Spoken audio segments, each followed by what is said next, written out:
thanks for coming out, everyone. My name is Claudina Sarahe. I live in New York City, and I am a systems designer, front-end architect. I consult for a couple companies, primarily this one called Oddbird, where we do a lot of custom tools.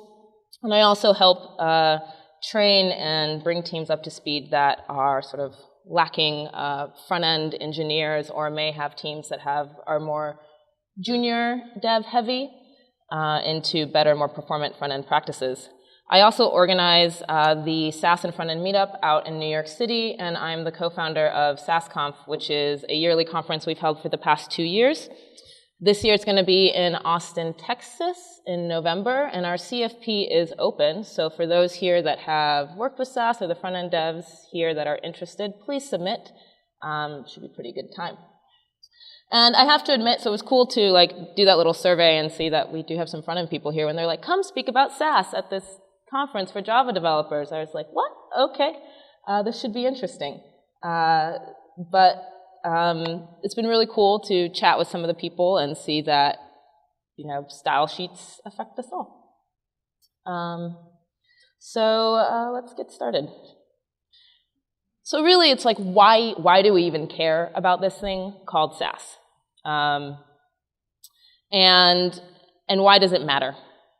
And so these are some of the reasons that I've heard about why people use it, and why people are adopting it, or why people have adopted preprocessors in general. For me, really, though, one of the things that I love about Sass is that it actually allows us to design systems in our style sheets. CSS is an incredibly flat and simple language, and that's fine. It's meant to be that way. The web is supposed to be easy. But we have an incredible constraint now with our multi-device world, and CSS just can't keep up with it. You cannot architect and have modular design with CSS. So preprocessors have come along. And there are a couple. There's Less, and there's Sass. And then there's also Stylus. And then there's also this new set of post-processors, which are more popular in the Node ecosystem. And each has their benefits and pros and cons. I won't go into that too much. But the main difference I see between Sass and Less is power. Sass, to me, is basically a fully baked programming language for your front end. So you're going to see the same concepts of variables and functions, maps, which are really hashes and arrays, lists, all these tools that you would get in a programming language, you suddenly have access to in your style sheets. So while this is lovely and great, this is a quote. Sorry, this is hard to read up here. It's dark. It says, just as you can't expect everyone who holds a hammer to be a master carpenter, Sass doesn't automatically turn you into a great front-end developer. It's just a powerful tool. Know what you do, and you'll be just fine. So this session's a little short to go into all the sorts of ins and outs of Sass. Sass, to me, is just one set of your front-end tool chain. And there are other tools that help make your life a lot easier when dealing with Sass. The first one that I'm just going to touch on these high level are build tools. So we're thinking here like Grunt and Gulp and Broccoli. I actually highly recommend that if you aren't compiling Sass with Grunt or Gulp, that you look into it and that you add it to your workflow. Because it's not just for compiling Sass, it's all the other benefits that you're going to get. There are linters for your Sass, so it can be nice and clean, and you can enforce coding standards on your team. You can compress and minify your assets easily. One of the big hot new tools out there is called Auto Prefixer. It's an ER there. And that takes care of reading through your output CSS and prefixing it for you, and you can set your browser support chain as necessary. And this is really nice. This means that we don't have to worry about creating mixins that contain all of the browser prefixes, which was, I feel like, the earlier state of Sass. So really working with these build tools brings a lot of power. There's also the ability to have source maps, which is extremely helpful once you're digging into Sass because you're splitting your code up into different files, but the browser sees it as your main CSS file. So with source maps, you're actually able to, in Chrome, see what file your Sass is directly coming from. Also, we need to manage dependencies. If you are running how many people here are running the Ruby version of Sass? Okay. And how many are using Livsas? No one. All right, great. I'll talk about those in a second. I'll just go into it. So Sass has two versions. It was originally written in Ruby, and that Sass version right now is at 3.4. And recently, it's been released. There's a new version called Livsas, which is a C port of Sass. The wonderful thing about Livsas is that it can run anywhere, and it's incredibly fast. To give you an idea, we recently refactored our entire code base. We had 20-second compile times with Ruby Sass. We are now down to under 1 second. So once you start dealing with large amounts of code, I highly recommend switching over to Livsas. And right now, the two projects are not necessarily at the same feature set of compatibility, but Livsas is under active development. Version 3.2 was released today, and we should start seeing both of these projects come into alignment. There's this wonderful site called Sass Compatibility that basically goes through all the different feature sets of Sass and lets you know in what versions they're actually available, and also provides a nice little workaround if you need it. But I would highly recommend moving to Livsas. It makes it really easy to work with Sass in node environments and sort of any environment, which has really been a big win for the community. But if you are using Sass in Ruby, please use a gem file to manage your dependencies. And also, if you're working with Ruby, you want to use a Ruby manager such as RBM or RMV, and make sure that you're including the version of Ruby that you're using in your code base. If you're not working within that, Bower and NPM, a lot of the Sass extensions have moved into Bower and NPM packages, which is great.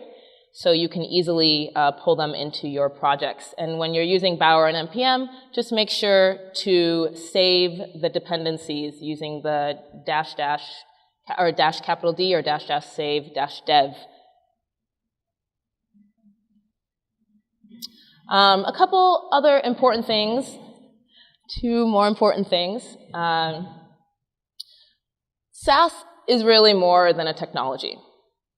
It's an incredibly vibrant and respectful community. And I think this is also what sets it apart from Less. Less does not have the same ecosystem as Sass does. It does not have the same rich availability of plugins and tools that you can use. Quite honestly, to me, Less grew in popularity because A, it was much easier to install for a while, and B, Twitter Bootstrap adapted it because of that. And so everyone just got used to working with Less. But Twitter Bootstrap now has an official Sass port. I think that one will pretty much start to take over because of the community that Sass has behind it that Less does not. Oops, sorry. And then secondly, it's still CSS at the end of the day. So don't forget your CSS file, especially when you're learning. It's really important to continue to review your CSS file and see what Sass is outputting so you don't end up with a really big mess, which can happen when you're dealing with abstractions. So just remember that, hey, you're doing all this fancy stuff, but it's going to compile back to CSS. All right, let's get into it. So, first things first. This is where I like to start. Organizing your Sass directory. Idiosyncratic. There's no right or wrong way. Everyone has their flavor. But this is sort of what I've been seeing across the community, and it's a system that works for us. So in my Sass directory, I tend to have about 5 other folders. My base folder holds all my configuration and setting Sass partials. These don't tend to generate output. These are like storing variable values, storing things that my application needs. After that, I have a components or a module directory. This is really the largest section of the site. So this would contain things like my blog module, my nav component, my footer component, and I split everything out into partials. We'll take a look at what those are shortly, because it's much easier to maintain, and this is one of the things that Sass gives us. It gives us a way to scale and maintain things and break things apart and not incur any risk or debt and performance debt. The third folder is layout, and layout might not actually contain a lot of files. It really depends how complex your site is. And by layout, I like to just store in layout like the top level regions. So it doesn't contain any style stuff. It basically just sets up the page. So you could have, let's say you have a main content area and a side content area, you would have that layout. You could have your top hero with a split bottom pane, that would be another layout. So I like to break them out there. Patterns are a folder where I put sort of reusable little components that we're creating. And my patterns folder is interesting because at the end of every project, I take a look at it and I go, am I reusing this pattern on other projects? And if so, I pull it out and I make a utility that I tend to, I'll release it, it'll be on GitHub, I'll put it in Bower, because it's something that I use all the time. And this is another major power of Sass, is that you can build tools to make your life easier for authoring CSS down the line. CSS can be tedious, let's make it fast. So if you're starting to notice that you do notifications or alerts on all your, sorry about that, on all your projects, then you can, then you can reuse those at will. Excuse me one second.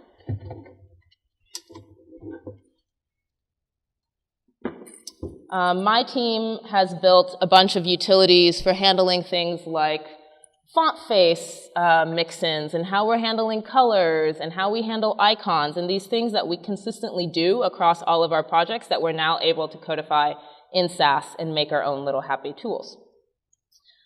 And the last one was plugins. I'll wait for this to load. And plugins for me is my vendor folder.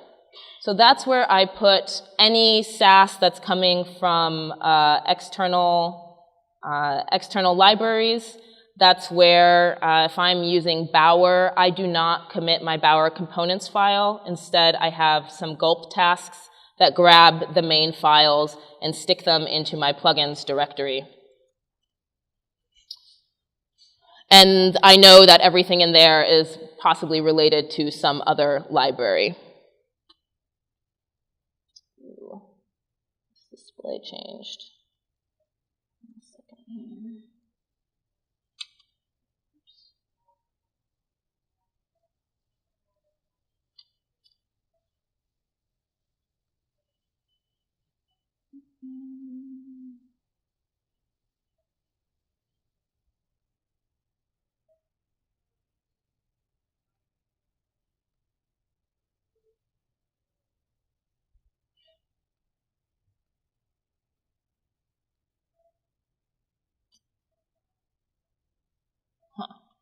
Sorry about this, hold on one second.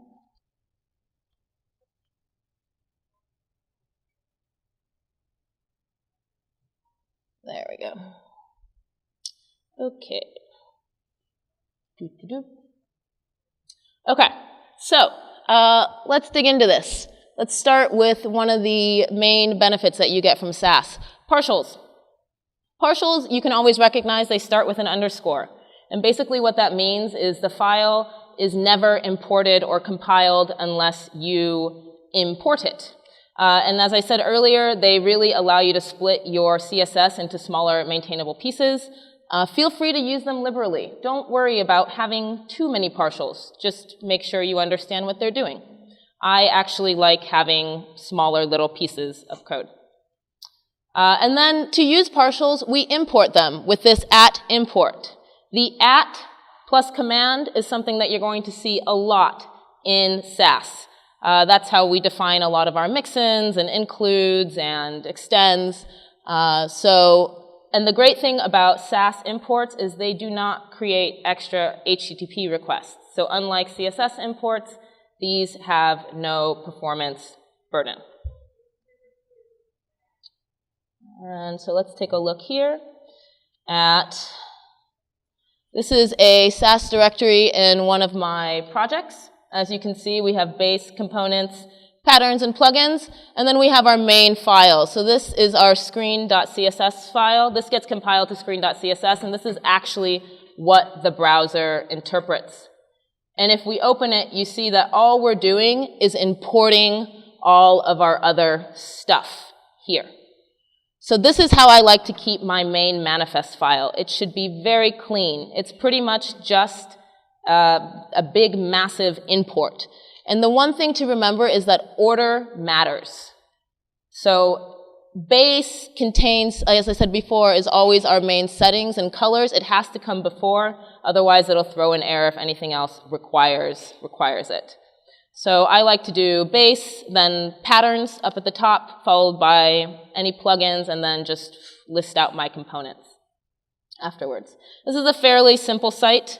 The more complex your site is, feel free to leave comments and documentation about what things are doing. It's always super helpful.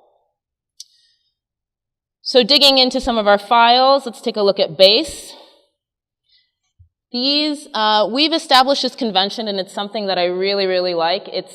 It's our own internal one, but I say it every time I give this.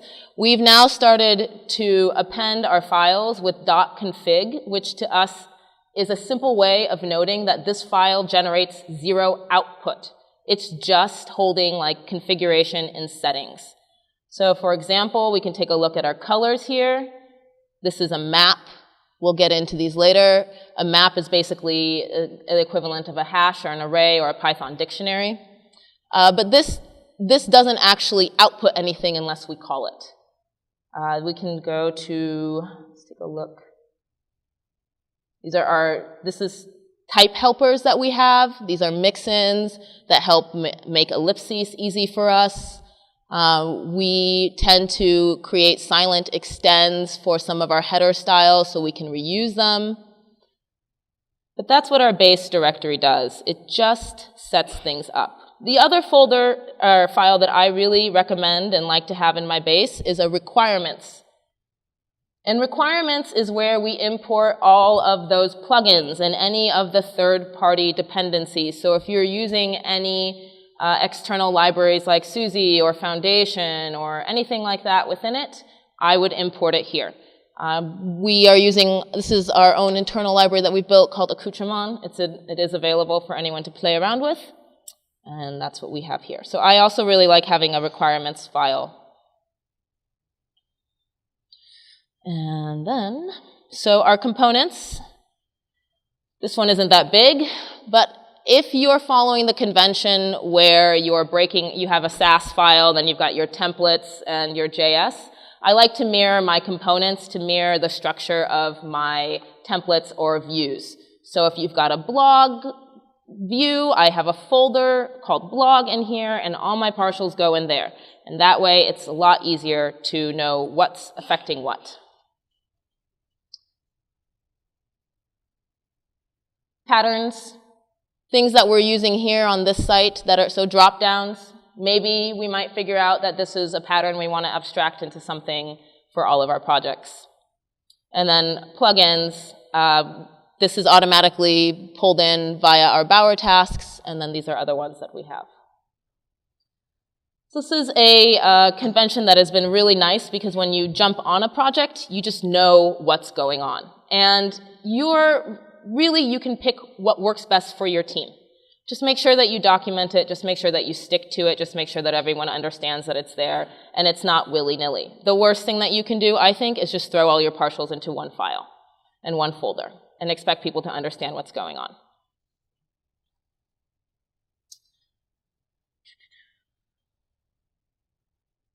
Okay, so now we're going to dig into variables, the difference between mixins and extends, when to use them, why you may want to and not want to. We'll take a look at some color functions, 2 of the control directives, nesting, and the ampersand. So let's start with mixins and extends.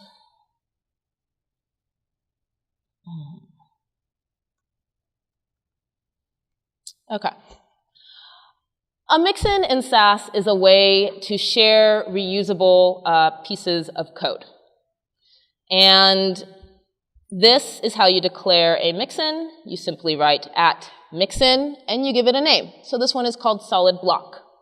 And then within it, you can pass in whatever you want. So let's say we've got this background that's blue, a color is white, it's padding, and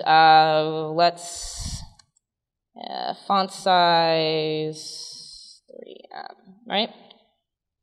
But I have nothing in my compiled CSS. Nothing is showing up. I've declared this thing, but this thing isn't doing anything. So how do we use a mixin? To call a mixin, you have your selector, and you use the @include syntax and call the name of the mixin. And now you can see on the right that, container blue has showed up, and it has all these lovely properties. So this is really nice. Let's say you have another container. Let's call this one pink, right?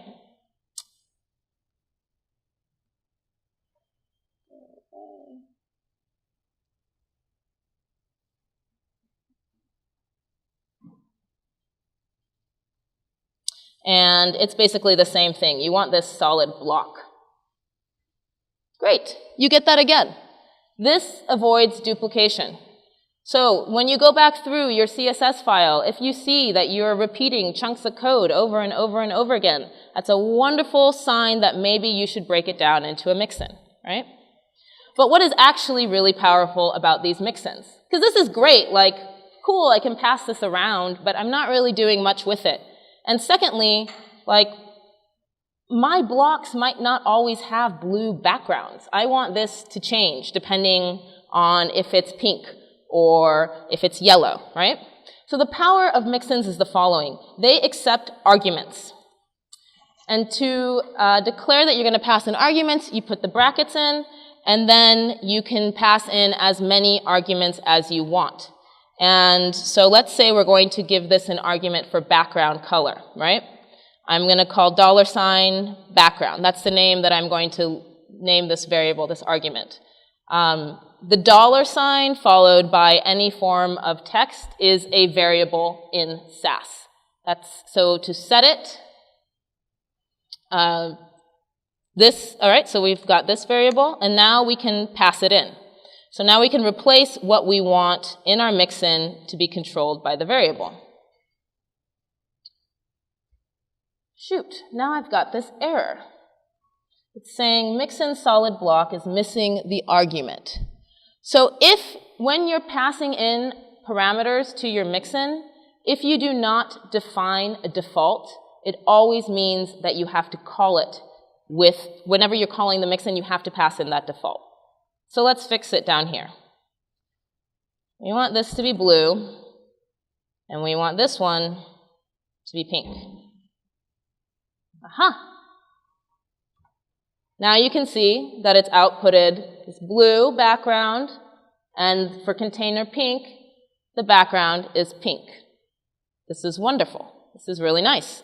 You can start to see how this becomes incredibly powerful for you to reuse blocks of code where one thing may change, okay? But let's say now that we also want to adjust our color. So we'll go ahead and add another argument. Pass it in here. This is going to be color. And this time we're going to set a default, because sometimes we might want to change the color, but most of the time it's white.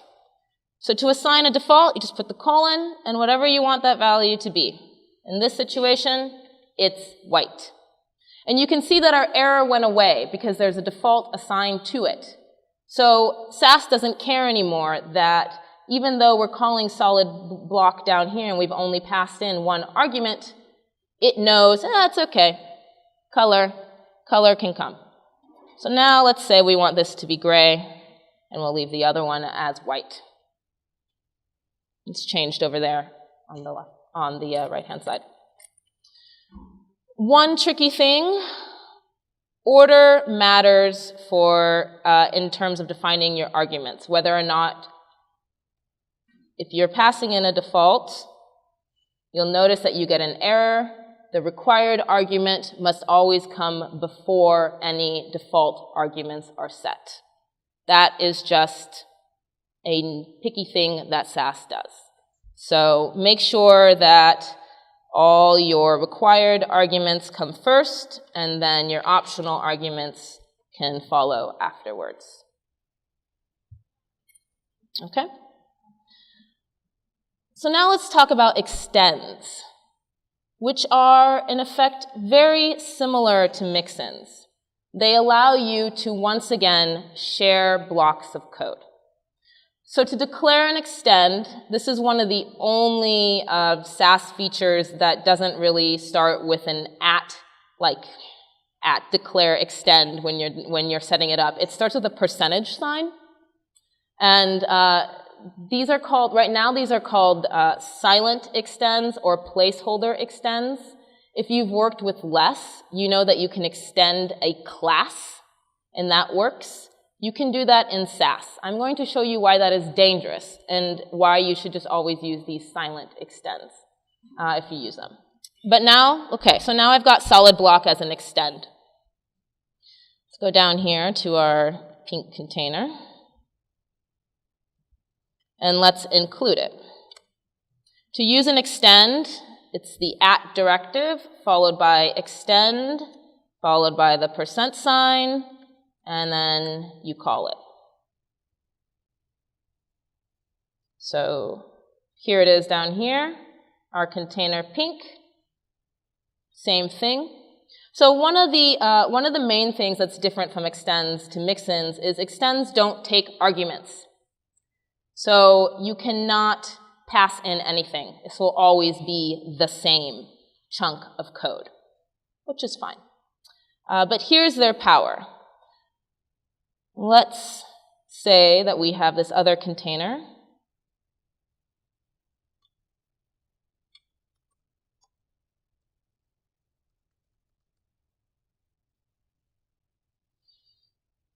Instead of outputting 2 code blocks, it's chained my selectors.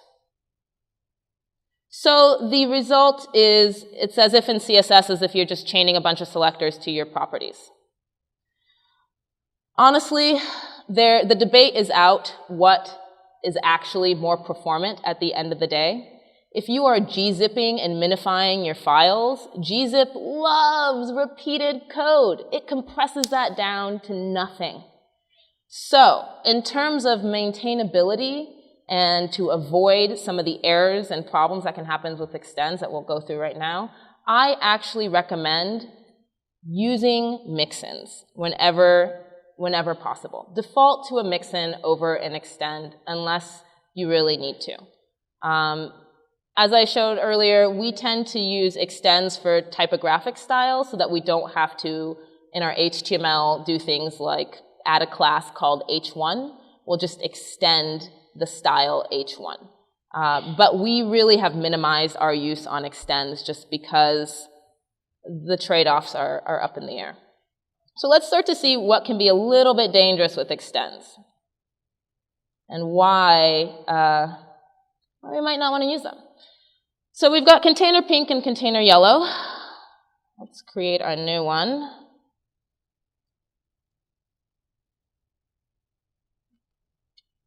It's purple. But this time it's going to extend purple. You know, purple is the same as container yellow. We want purple to extend container yellow. So it's fine. You see that it's just appended the selector to the top, which is okay.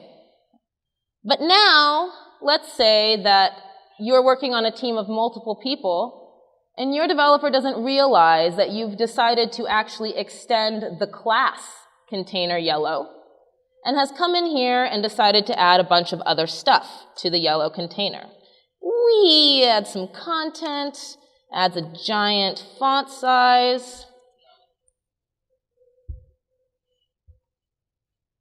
Now we have this, which is incredibly problematic because now our container purple selector has inherited all this other stuff from container yellow that we did not actually want it to inherit.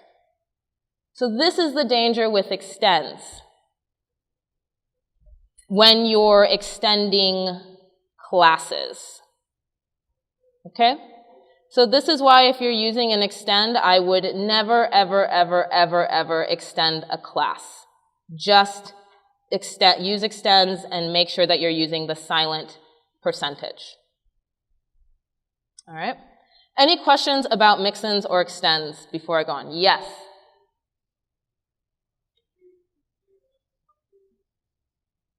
So the question is, can you include CSS selectors and mixins? All right, so let's go up here. If I'm understanding your questions correctly, you want something like solid block, and then let's go with block title, font size 2M, something like this? Yes, you can. Let me uncover that for you. So there you go. Container blue, and then it outputs container blue dot block title 2M. So you can nest. This is a concept in Sass called nesting, where you can, and we could even do this. Block title, let's say there's an anchor tag in there. So now it's output dot container blue dot block title anchor tag color purple. So this concept of being able to write selectors within their brackets, this is called nesting. Nesting is incredibly powerful and should not be abused. You do not want to nest more than 3 to 4 selectors deep. In fact, if you're writing really good class names, another thing that we're starting to do is to not really resort to nesting unless we're using them for pseudo selectors. And what I mean by that is Sass has a very powerful feature that we call the magical ampersand, which is otherwise better known as the parent reference. So let's say I want to add hover to this. I am now nested within my anchor tag. Bring this up. And I can add a hover, and on hover, I want this to have the color blue. And this is what Sass outputs. So I like to use the parent selector, the magical ampersand, when I'm dealing with pseudo selectors. And I like to use nesting for pseudo selectors. It's a lot cleaner. Show you some other things that you can do with the ampersand. Okay, so this is the block title block. I am now within this. What is my ampersand going to refer to? Anyone take a guess? Block title and the parent, right? So dot container dot block title. So say I do ampersand, and now I have a block photo.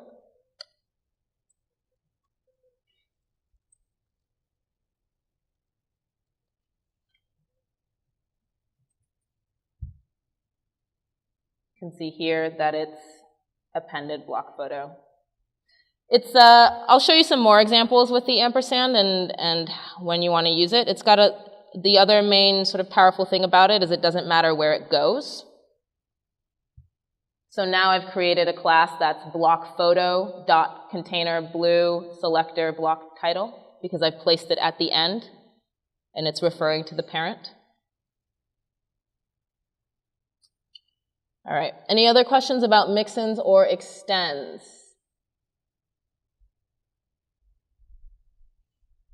No. Going once. Going twice. Okay. So again, for a mix-in, flexible, reusable blocks of code. Your required arguments must come before any optionals. We didn't do this, but I really like declaring arguments on their own line. So you can have a mix-in that actually requires a lot of arguments. For readability, it can be helpful to do something like this. Yep.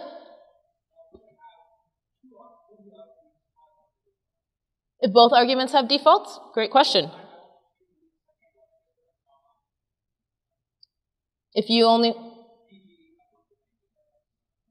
You want BG to have a default, right? Okay, so BG's default is blue. Okay?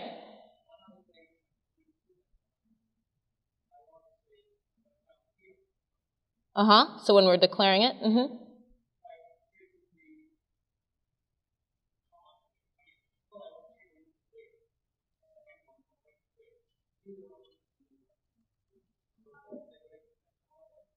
Nope, you don't have to. It's smart enough to, Sass is smart enough to know. Okay, so the question, I'm going to comment this out so it's easier to see. The question is, what happens if you have, if all your mix-in arguments have defaults and all you want to do is target the second one?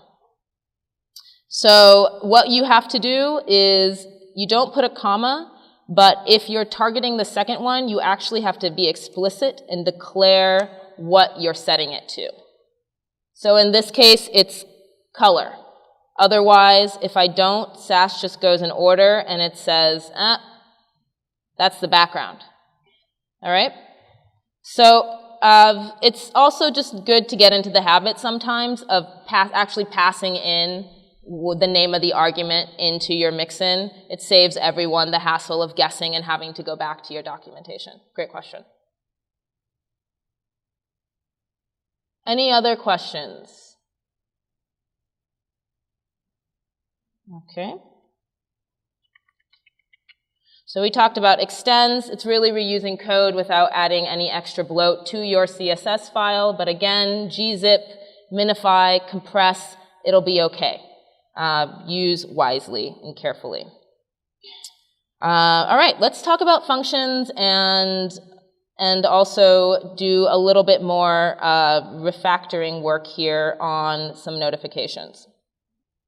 And I will be asking for some participation here so we can scream things out. Okay, this is a module that we tend to see on many of our sites. We have these things called notifications or alerts.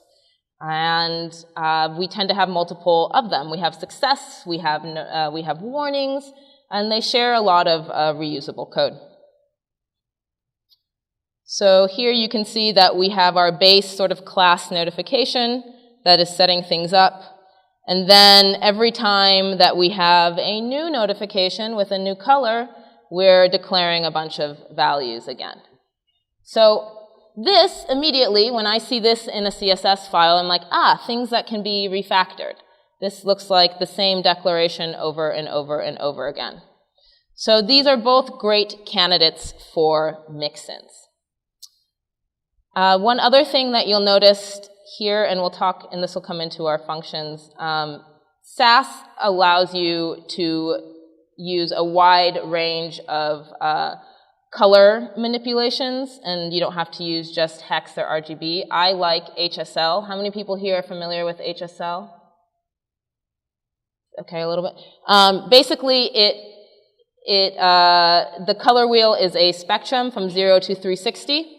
So this is the first value, and then you get lightness and brightness, and you can control them. So what's really neat is that Sass provides functions for adjusting each of these, so you can take one color value, which we'll see here, and be able to generate like a nice set of different colors, which is, again, one of Sass's another great thing is that you don't have to have a file that has, you know, like color main or color border, or color bottom. You can really use its color functions to generate it. And if you're interested in seeing all the awesome color functions that Sass has, Jackie Balzer, this is jackiebalzer.com/color, or just Google Sass Encompass color functions. She goes through all of them and provides you really awesome examples of how they work and what they do. You can change these two colors here at the top, and then this just shows you the output of exactly what you're getting. If you view the full documentation, she shows you how to use it. So it's a wonderful way of digging through what's available in the color functions.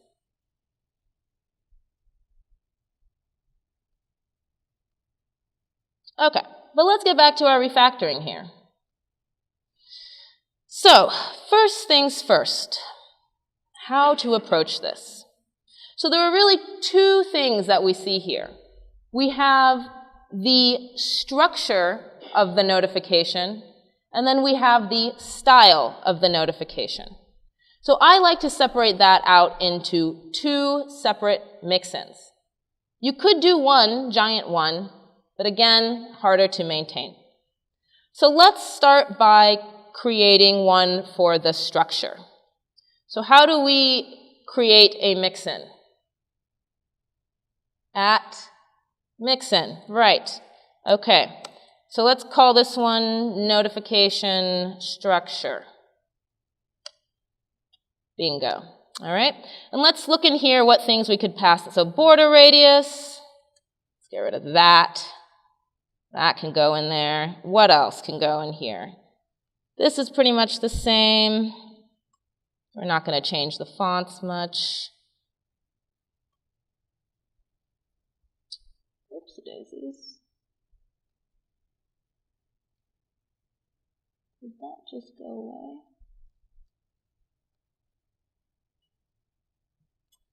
Looks like I just got rid of that.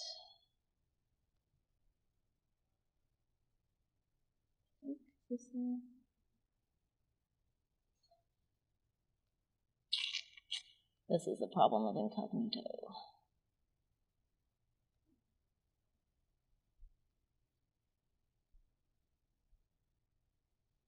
Okay, back here. Notification structure. All right, so we had moved border radius. We had moved our font family.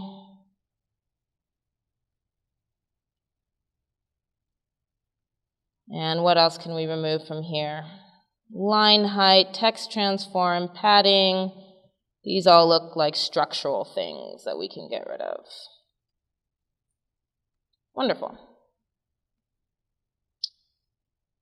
So now we need to include this notification structure into our actual notifications, because now they mean nothing.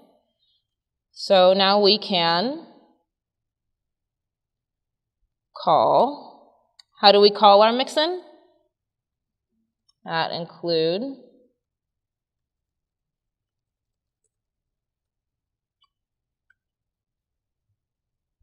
And we can see that that's passing through.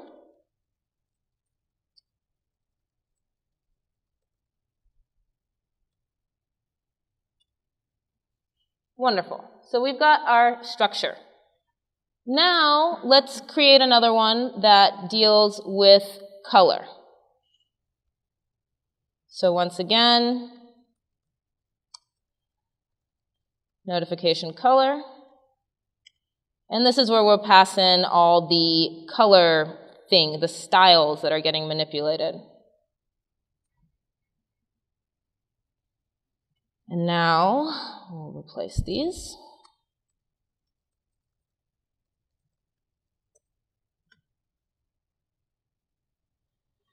And I'll save this because this is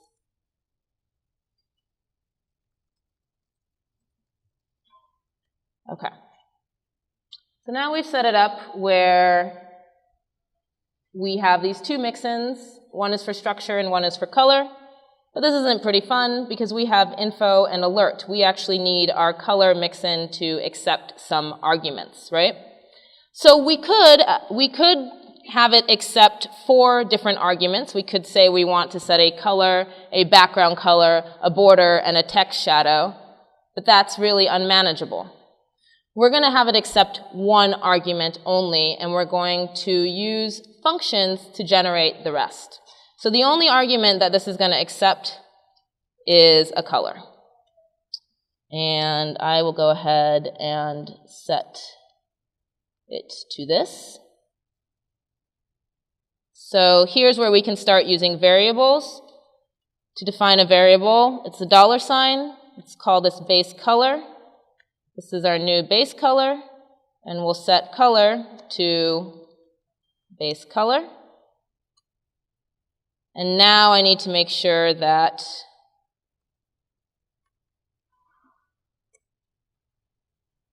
there we go. So everything is HappyDappy here. It's going to convert it to the RGB colors. But so we have our base, and then let's create a couple others. We have this. We have our alert color, which is this. A little bit different. So alert color. And that gets a variable. And now down here, we can go ahead and pass in alert color. Great. So how do we generate and test for these values? Basically what is happening, write a little HTML here.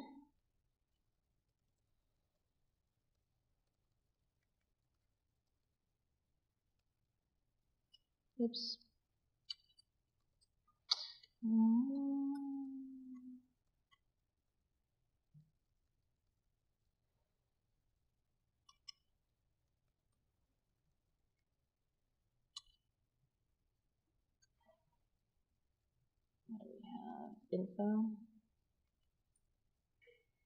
Info and success.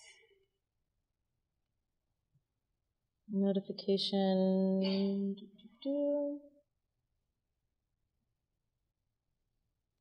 Spelling. There we go. Notification success. Notification. Info. Alert. There we go. There's alert.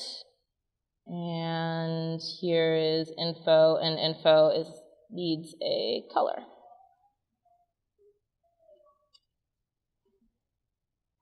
This one be the base. Okay.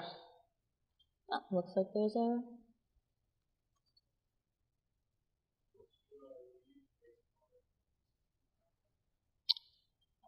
you're right. I called what?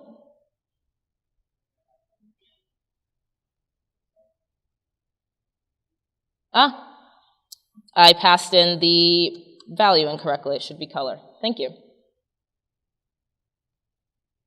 There we go. Alrighty. So now let's work on creating our function that is going to handle generating all of this other stuff. For purpose of time, I am going to copy paste one that is already done, and we'll work from there.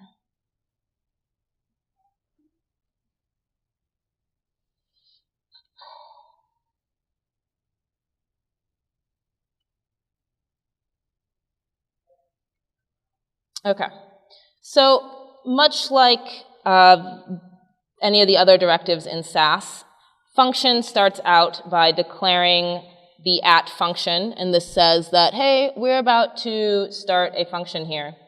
And then we give it a name. So in this case, we want to call this one set notification text color. And it's going to take an argument, and in this case, we're going to pass in the color. So what we want to do is we want to be able to test the different values of our color. If it's a lighter background, we want to darken the color. If it's a darker background, we want to lighten the color. So Sass also has handy control directives where you can test and return different values. So here we're saying at if, and this is a function lightness that Sass gives you. So if the lightness of the color is greater than 80, then we want to return our color, but we're going to adjust one of the properties. We're going to adjust the lightness so that it is darker. Otherwise, we're going to return our color, and we're going to make some other adjustments so that our text color is a little bit lighter than everything else. Adjust color is, again, one of the built-in color functions, and with HSL, it lets you individually adjust any of the different properties, so the hue, the lightness, or the saturation. Again, if you refer to take a look at this, you can see that you can do that with RGBA as well. You can mix them. You can specifically darken or lighten. You could just adjust the red or the blue. You can pick what property of the color that you want. So now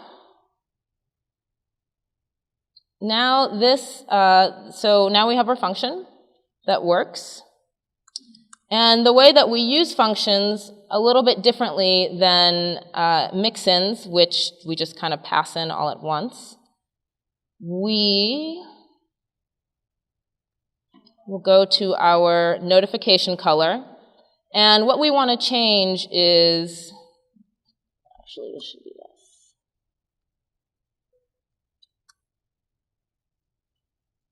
We're setting background color. What we want to change is our text color. So to call a function, here we would say set notification text color, mouthful of a function. All right. And then we just pass in color.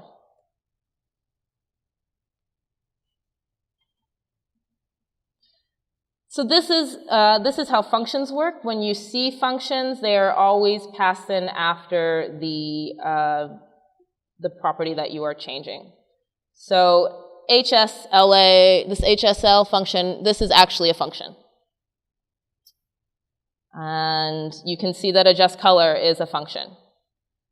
So functions are used to return values. Much like in programming, you probably want to pare it down so that your function returns one value only. But they can be really great for things like creating percentages on the fly, or anything that you want to return a value. People use them for converting pixels to ems instantly.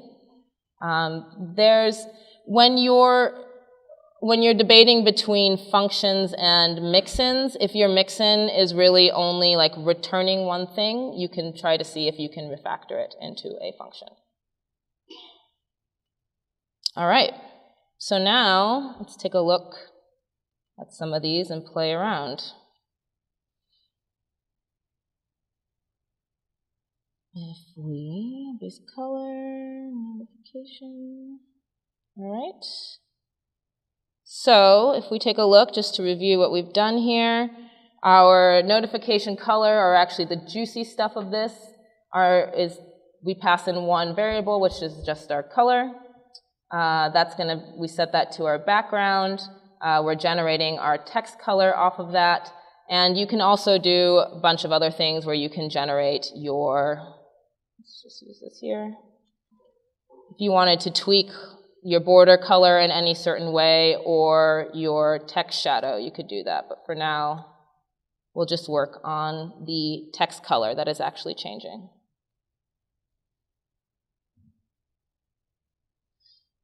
So if this is 90, let's see what happens. You can see that that becomes lighter, and this becomes darker instantaneously. This is 10. You can see how I can see my text color. So this is a really fun way of creating these really dynamic pieces of code that handle all the logic for you. So I would definitely recommend playing around with the Sass color functions and seeing how you can get yourself down to creating and generating a bunch of colors by defining one color only. Any questions on functions or this refactoring for Mixins?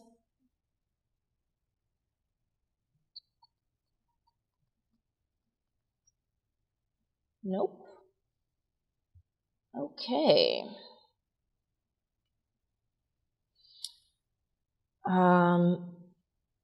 Cool. So again, the magical ampersand that we touched on briefly. Just going back here and kind of keeping it very simple so you can see. Magical ampersand is our parent selector, so it's always going to refer to the parent. Because there is nesting,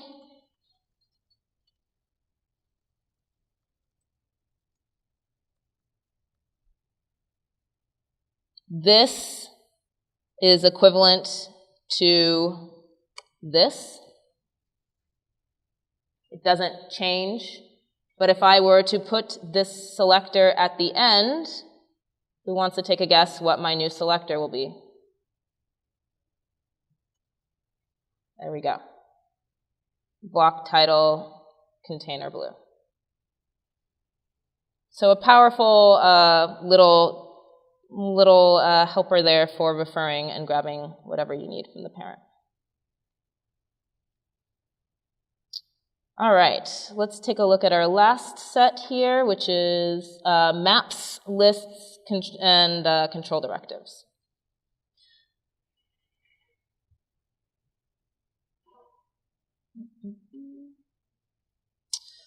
The Sass documentation actually does a really good job of documenting all the built-in functions. So lists come with their own set of functions for accessing values, and maps come with their own set of functions. The slightly confusing thing is that map functions can also use the list functions. You'll wrap your head around that as you work with it. For now, let's take a look at an example with both. This is a little helper that we've built for handling ZIndex. ZIndex is one of those pesky little things that you start to look into your CSS file and all of a sudden you've got like ZIndex 9000 and ZIndex 10,000 here and you have no idea how to manage what's going on. So I'm going to show you two ZIndex examples. The first is using a map and the second is using a list. And you can let me know which you think is more performant. So a Sass map is defined by giving the map a name. In this case, our map is called ZIndex. And then we have a colon and a parenthesis where we start writing our hash. So this is our key and this is our value. It's very similar to any array that you're going to see in a program in any other language. So we give it a name. We have a few here. We've got a ZIndex for just bumping things a little bit higher. We've got a canvas one, an overlay. Give them names that are helpful. This is actually some of the benefits of using this. You can name things in a way that makes sense. Ah, I get it. Messages, not 9,000.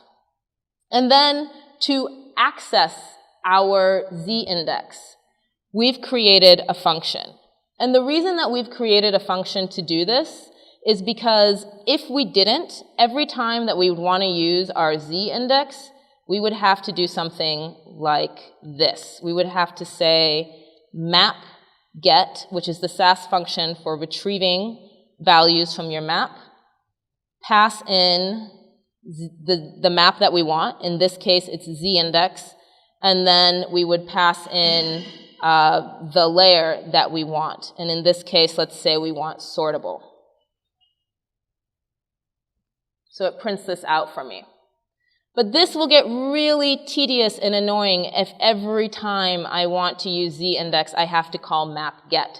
So this is, again, where functions become super helpful. We create a simple function for ourselves. The function a name. In this case, it's ZIndex.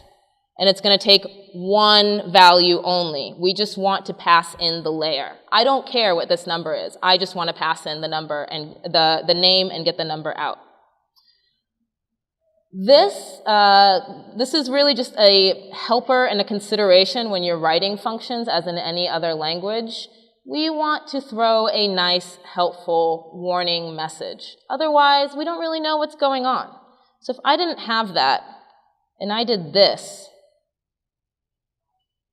wrong number of arguments, 1 for 2 for MapGet. How unhelpful is that? It's not very helpful. So when you're creating functions, the other thing to remember is to add a warning to let people know if something is missing.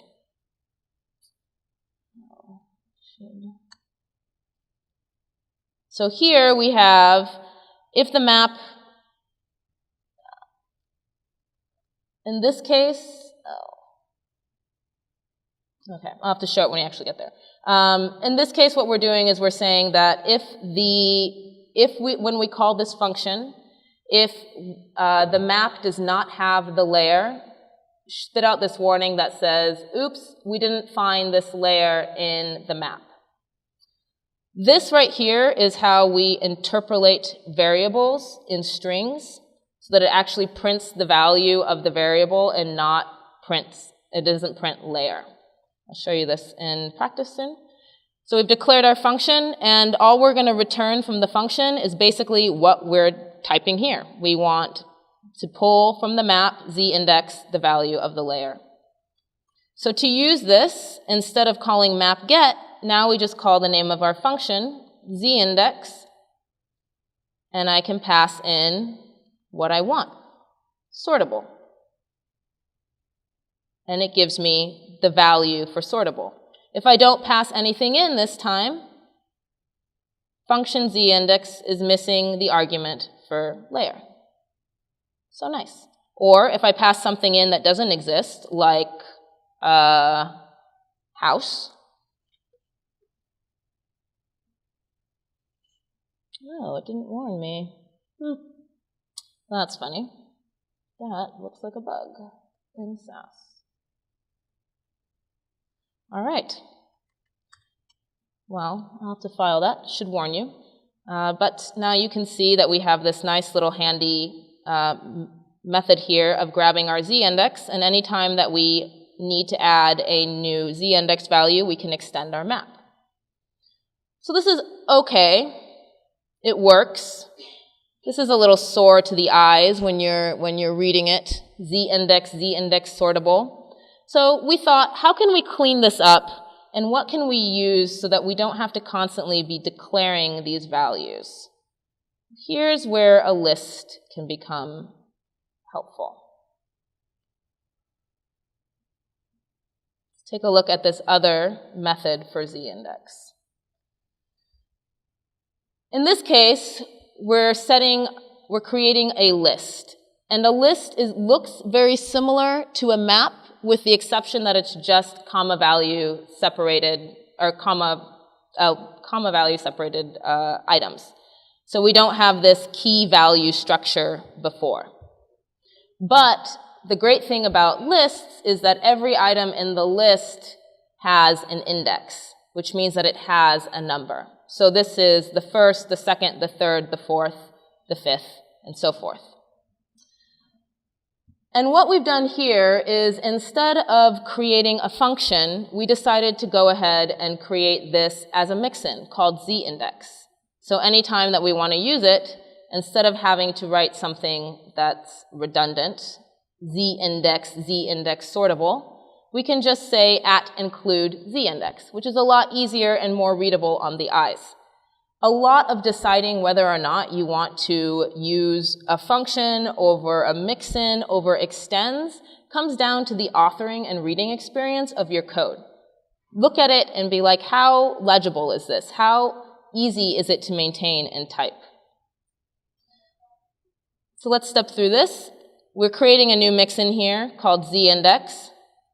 It's going to accept here a layer, in this case, any one of these, And it also has another argument, which is the list. Since we only have one list in this case, we're going to set it to the default.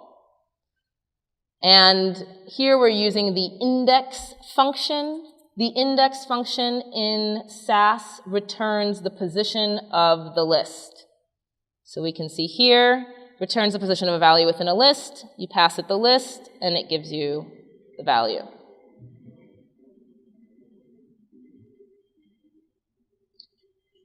So our mixin is just going to output ZIndex. It's going to output the actual CSS. And here we're calling that index function. Give us the list. Take this list value, which is ZIndex, and please give us the layer. So now we can just use @include. And instead of these giant numbers, we're going to get whatever position this value is in the list. In this case, it's 7. So the really cool thing, what we found out why we preferred to do our ZIndex this way is ZIndex, this number of 9,000 or these numbers that we tend to see in our CSS, they're actually purely arbitrary.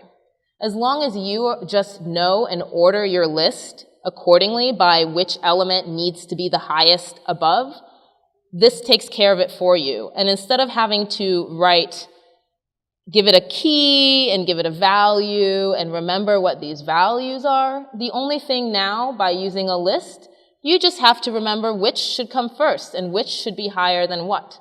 So now let's say overlay needs to be the highest of them all. I can just move it to the bottom of my list, and now we can see that it's so sortable changed, and overlay is now 7. Let's say we don't need overlay to be 7, and we want it to be the first thing. Overlay is now 1.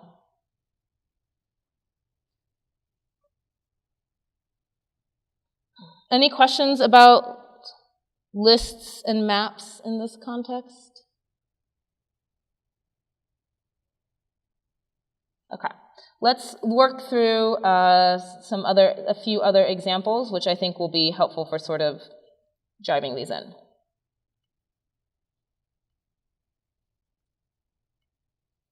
Or actually, one more. Let's do one more directive. So there's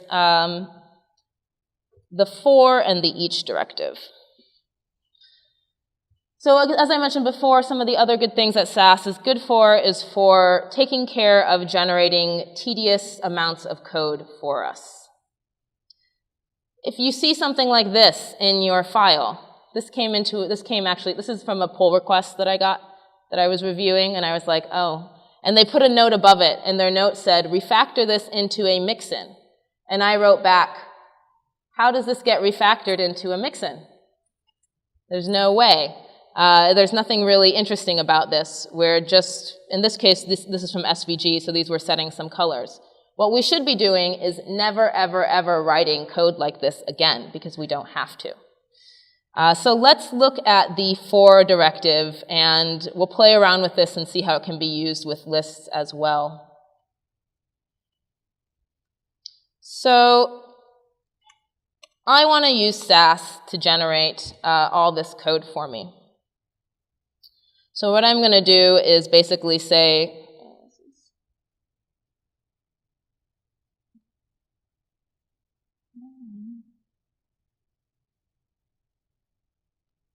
all right. So for some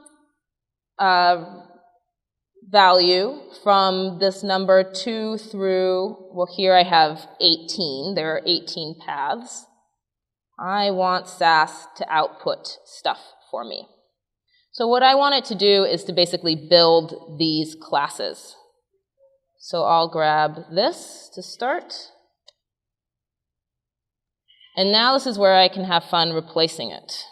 So this is where we make use of the interpolator for our variables. Otherwise, if we don't,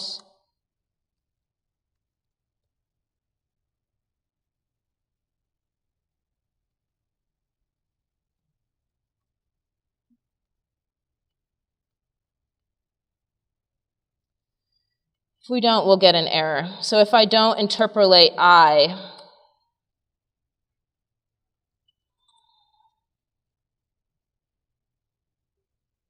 my classes that are generating are just I. So I need to interpolate this variable.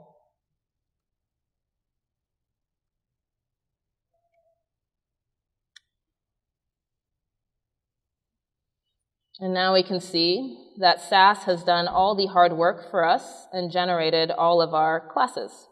And now we can easily change these if we need to, from 1 through whatever number you want, 20. Boom. Classes. We've now gone from 20 lines of code to 5. So you can also iterate through lists. So how do we define a list? Are we running? Okay. Cool. Well, let me quickly show iterating through this list. Let's say we have a list of animal, bear, cake.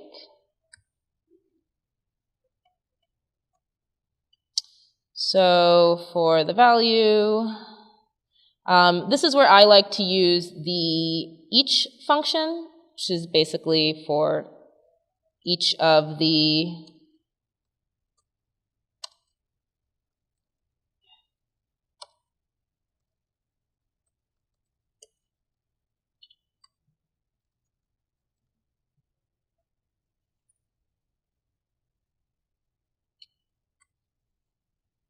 So you can also iterate through lists, which is a really, again, a nice way for generating classes, things that share the same, classes that sort of share the same selectors that you need. Let me start it again. Selectors that share the same properties but are a little bit different. You can easily iterate through them and build out all the code that you need. So this is another really simple way of looking through your CSS and seeing, oh, can I encapsulate this? Can I let Sass generate this stuff for me? If we were doing a map, for maps as well, you would access it with the each function. The only difference is that we would do something like for each key and value in a map. And then that would let you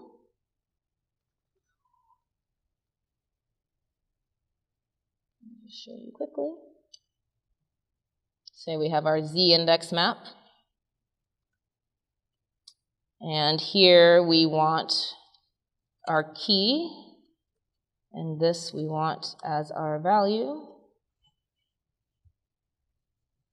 And it's not map, we called it ZIndex. Sass generates all the code for us. This is really handy for things like colors, if you have color configuration, or icons, or anything like that. You can store it in this configuration and print it out. All right. I think we're short on time for questions, but I'm happy to stay afterwards and answer questions for anyone. If you want to tweet at me on Twitter, my handle is @itsmisscs. I am happy to send you tons of resources and tons of helpers for things that you might have questions, people that you should follow. Please just let me know. There's lots of people that are willing to help you through this, and I myself am willing to jump on Hangouts.